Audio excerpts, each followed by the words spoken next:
Good morning mga Kalbonians, kapuso, kapamilya at kasangbahay. Nandito po ang inyong abang lingkod sa Doña Remedios, Trinidad, Bulacan. Ngayon po ay nakikita nyo ang isa sa mga lupa na aming ino-offer sa inyo. Talaga pong napakagaganda. Ang tanong, bakit po ba kayo sa amin dapat bumili ng lupa dito sa Doña Remedios, Trinidad, Bulacan? Unang dahilan, hindi po namin kayo lolokohin. Pangalawang dahilan po, clean title po ang mga lupa na ino-offer namin sa inyo. Pangatlo po, magaganda po ang mga locations. May kuryente po, may tubig.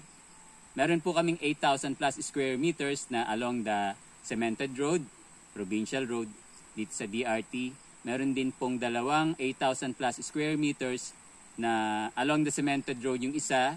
Tapos meron naman pong 2,000 square meters din karugtong ng dalawang 8,000 plus square meters. At meron pa pong 2.8 hectares na napagitnaan po ng sementadong kalsada. Meron pong malapit na bukal na hindi po natutuyo, tuloy-tuloy po ang tubig. Kaya ako po ay nananawagan sa inyo na tara na po, pumunta po kayo dito sa DRT.